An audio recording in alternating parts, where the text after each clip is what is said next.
5 movies based on real possession cases. We enjoy movies for their entertainment value, but sometimes the stuff we love to watch is inspired by more sinister real-life roots. The horror films in this list are already disturbing, but they become more terrifying when you realize that they actually happened. These are 5 movies based on real possession cases. Number 5. The Conjuring, based on the Perron Family. After moving into a quaint farmhouse in Harrisville, Rhode Island in 1970, Roger and Carolyn Perron, along with their 5 daughters, thought they had finally found their dream home, but they were wrong. Almost as soon as they moved in, weird and unusual things began happening. Their family dog, Sadie, refused to go inside the house, and she was later found dead in the backyard. All of the clocks inside would stop at 3:07 a.m. every single night. While living there, the family reported seeing a mix of both good and bad ghosts. There were ghosts who smelled of flowers, while another would give the children a goodnight kiss in bed. They'd often hear sweeping noises in the kitchen and find that the broom had been moved from one spot to another and a neat pile of dirt freshly swept ready for the trash. But there were also horrible spirits and apparitions that tormented the family. They would pinch, slap, and pull the children's hair. One particular male spirit may have even molested some of the young girls, although this was never fully confirmed. Another prominent entity that specifically tormented Carolyn was that of Bathsheba Sherman. Bathsheba was thought to be a practicing Satanist and witch that lived in the home during the 19th century. She also died on the property, hanging herself in a tree just behind the barn. During her life, she was described as an outcast after being suspected of killing her own child as a sacrifice to Satan. Her baby's body was found impaled through the head using a large sewing needle. Bathsheba was also a brutal master, often torturing, beating, and starving the household help. Inside the Perron household, it was clear Bathsheba had favorites as well and showed a liking for Roger. She would caress his back and was often playful with him, while at the same time making Carolyn's life miserable by pinching, slapping, and throwing objects at her. At one point, Carolyn was awoken by a sharp pain in her leg, only to find a bleeding, punctured wound, as if a needle had stuck her. Despite the repeated attacks, Carolyn refused to leave the home, and soon Bathsheba would possess Carolyn completely, moving her to do things and speak in a different voice to the horror of her husband and daughters. After this incident, the Perrons contacted the help of Lorraine and Ed Warren. It was at the Warrens' suggestion that the malevolent entity tormenting them was Bathsheba. But unlike the 2013 film The Conjuring, the real-life story of the Perron family did not have a happy ending. When the Warrens showed up and tried to help, they only angered Bathsheba even further. As a result, the Perrons had to ask the Warrens to leave, and Bathsheba finally stopped possessing Carolyn, yet maintained her presence in the household. Because of financial constraints, the Perrons could not move out of the home for 10 whole years. Since then, the new owners have reported experiencing the same paranormal phenomenon, from loud banging on the doors to mysterious voices talking in the room when no one's there, and more. Today, the home itself still stands. Number 4. Deliver Us from Evil, based on Ralph Sarchi's memoir. Deliver Us from Evil is a 2014 film about an NYPD cop who encounters a series of bizarre supernatural events while on the job, leading him to transition from the world of human crime to the supernatural. The film starts with 3 Marines who discover an underground cavern in Iraq. As they explore it, they start to scream as their helmet video feed suddenly goes black. 3 years later, we meet NYPD officer Ralph Sarchi, standing over a baby's corpse in a dark alley. This starts the investigation into a series of unusual cases that are somehow connected to the 3 Marines first seen at the start of the film. While many of the details in the movie are purely fictional and written for Hollywood, the story of the cop turned demon hunter is actually based on real-life NYPD Sergeant Ralph Sarchie and his book, Beware the Night. Sarchie had spent 20 years working for the NYPD in some of the most dangerous areas of Brooklyn and Manhattan. As he put it, for much of his career, he spent his days doing his regular job and his off hours doing the work, which was investigating unusual cases of possession and performing exorcisms. In his book, he compiles various stories of his encounters while doing the work. Some of these stories included are that of a young girl beset by a demonic incubus, the neighbors from hell, literally, and the rituals of Pilo-Myobi priests, among many others. Sarchie prides himself for not charging a single cent for doing his work as a demonologist and exorcist, believing that it is his true calling. While many people don't believe him, there are also those that do. Regardless, he doesn't seem fazed by the non-believers and just laughs it off. He firmly believes in his work and says that as long as God wants him to keep doing it, he will continue on. The movie Deliver Us from Evil stars Eric Bana as Sarchie, following him as he investigates paranormal occurrences that often overlap with his daily job as a cop. As mentioned, the majority of the story included in the book has been changed and reimagined for film. The movie eventually became a success at the box office and grossed more than $88 million worldwide. Number 3. The Possession, inspired by the haunted Dybbuk box. In the 2012 film The Possession, the story revolves around a haunted Dybbuk box that falls into the possession of a young girl. When Clyde and Stephanie Brennick separated, they had to take turns caring for their 2 children, Em and Hannah. When Clyde went over to pick up the kids, they passed by a yard sale where Em was intrigued by an old wooden box with Hebrew writing on it. Clyde then buys it, but they can't figure out exactly how to open it. Later that evening, Em hears whispering coming from the box, and she manages to get it open. Inside is a tooth, a dead moth, a ring, and a wooden figurine. She begins wearing the ring, and that's when her behavior starts to change. She ends up stabbing her dad with a fork during breakfast and becomes violent towards a classmate when he attempts to take the box from her. Throughout the film, Em becomes increasingly violent, and Clyde seeks the help of a Jewish priest to exorcise the evil spirit, since the final stage of the possession means it will take over Em's body, becoming one with it. In the end, an exorcism is performed successfully, and the Dybbuk is sealed back into the box. The story of cursed objects is nothing new, but what's unusual with the Dybbuk box is that an actual demon supposedly lives within it, and it exists in real life. A Polish Holocaust survivor named Havela acquired the box in Spain before she immigrated to the United States. She kept it inside her sewing cabinet untouched for years, and it wasn't until her death in 2003 when the box was placed for bidding at an estate sale. Kevin Mannis ended up purchasing it along with several other items.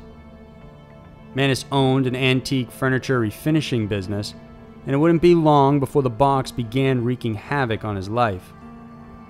Less than 30 minutes after bringing the box to his workshop, he received a call from his salesperson saying that someone was in there, smashing things, and that she was locked inside. When Mannis arrived, all the doors were locked, yet he couldn't find the intruder. He did find crushed bulbs and the smell of cat urine despite having no animal inside.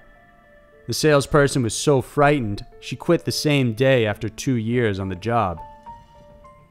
Mannis eventually opened the box and found 2 1920s pennies, a lock of blonde and black hair, a statue with the word Shalom engraved on it, a dried rosebud, a small gold wine goblet, and a 4-legged candle holder. Soon Mannis began experiencing nightmares about friends and family members becoming demons. He tried giving away the box, but whoever took it would always end up returning it. He wasn't sure what to do with it or how to destroy it, so he decided to sell it on eBay, citing his reasons and giving the buyer fair warning about the demon inside. The box is passed on from buyer to buyer, as each one reported experiencing unusual phenomena when the box was in their possession. The current owner, Jason Haxton, eventually consulted various rabbis on how to reseal the Dybbuk inside again. He has said that he has since kept the demon sealed inside and stores it in a secret location that he refuses to reveal to anyone.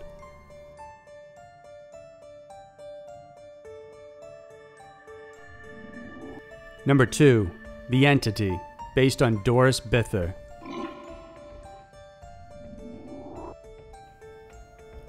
First released in 1982, The Entity starred Barbara Hershey as Carla Morin, a woman being consistently raped and tortured by a malevolent spirit inside her home.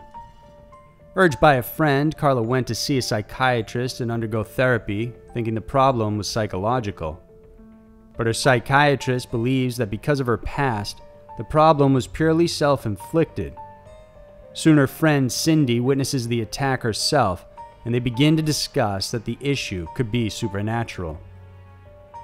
By chance, she meets a parapsychologist in a bookstore who agrees to study the home after she mentions it was haunted.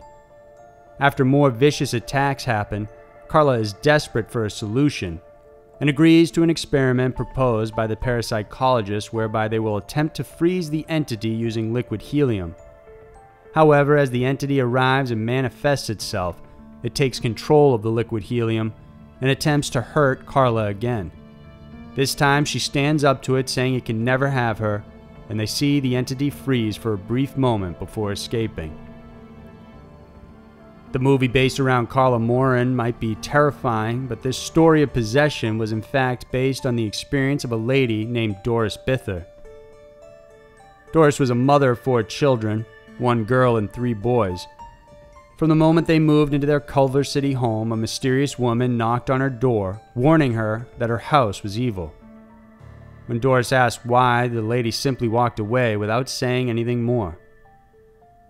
Doris had a rough life, suffering physical and sexual abuse at a young age, and she resorted to alcohol and substance abuse as a means to self-medicate.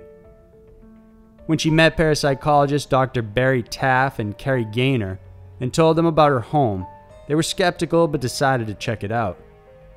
It wasn't until they got there when Doris shared her story of spectral rape. She said the smaller 2 would hold her down while a bigger entity would sexually abuse her. They weren't sure whether to believe her until she showed the bruises she had on her thighs and had interviews with the children as well as the neighbors, both of which reported seeing multiple apparitions inside the home. The children had seen and bumped into these entities so frequently that they dubbed the most prominent one as Mr. Who's It. To find the source of the phenomenon, the investigators decided to set up equipment and cameras inside Doris's bedroom. All of the investigators were crammed inside, and they had Doris summon the beings. She began cursing and yelling at them, and soon enough, various orbs and lights began manifesting in the room. She continued to provoke them, and in one corner of the room, a green mist began to swirl and started to take the form of a male with a muscular torso. Upon seeing this manifestation, one of the investigators actually fainted right there on the spot. The apparition wasn't captured on camera, but they did catch a unique streak of light forming an arc above Doris while she sat on the bed. Doris and her family eventually left the home, but she claimed that despite leaving, the entities continued to follow and attack her. The attacks weren't as violent as before, but Doris continued to remain haunted up until the day she died. Her own son claimed that as she passed away, various orbs of light, like those found in her home on Braddock Drive, surrounded her. Number 1. The Haunting in Connecticut, based on Carmen Snedeker. The Haunting in Connecticut is a 2009 film loosely based on the real-life story of Carmen Snedeker and her family. In the movie, Sarah and Peter Campbell are looking for a rental home close to the hospital where their son Matthew had been receiving cancer treatments. Sarah spots a man putting an up-for-rent sign on a large home, and he offers her a month off if she would rent the property right away, and she agrees. So Peter, along with his other son Billy and 2 nieces, arrive, and they each pick their choice for a bedroom. Matt, the eldest son, chose the basement with a mysterious door. He soon suffers various visions of a man and corpses with various symbols embedded into their skin. Peter then learns that the house used to be a funeral home, and the door in the basement was actually the mortuary. Matt begins to act and behave strangely, scratching the walls until his fingers bleed and even became violent. Eventually, they found out the man who used to own the mortuary regularly held seances and psychic research, and that dead bodies were buried in the walls of the home to tether the spirits. The film culminates with Matt saving his family by sacrificing himself to free the spirits. The house is burnt down and the spirits released while Matt manages to return to his body. In real life, these unusual circumstances happened to the Snedeker family. They had moved from upstate New York to Connecticut to live closer to the hospital where their son Philip was receiving treatment for Hodgkin's lymphoma. Carmen, the mother, denied being informed their new rental home used to be a funeral parlor, but the property owner insisted she was told this. Eventually, they would discover the remains of the funeral parlor in the basement, including a coffin lift that led to a trap door in the master bedroom. Other items like toe tags, head tags, as well as personal effects belonging to those that died were also found. Carmen's son, Philip, suffered a personality change while living there and began keeping a diary with very dark and violent imagery written in it. He grew angry towards his siblings and cousins, which forced Carmen to commit him to a mental institution. The family was also haunted by apparitions and reported seeing a man with high cheekbones and long black hair. Another man who had white hair was seen wearing a pinstripe tuxedo. Carmen reported being suffocated by the shower curtain one day, while her niece Wendy was groped by a male entity. After the repeated disturbances, the family contacted paranormal researchers Ed and Lorraine Warren. They believed that the funeral workers conducted necrophilia on the corpses, which resulted in the evil presence within the home. Suffering through the torment, the family finally managed to move out of the house after 2 years and didn't suffer any more strange experiences after that. So there were 5 movies based on real possession cases. Possession cases may be rare, but they do happen, and when they do, it can take hold of anyone, maybe even someone you know and love. If you like this video, then remember to subscribe to our channel, because each week we have new videos coming out that we know you'll love. Thanks for tuning in, and I'll see you next week.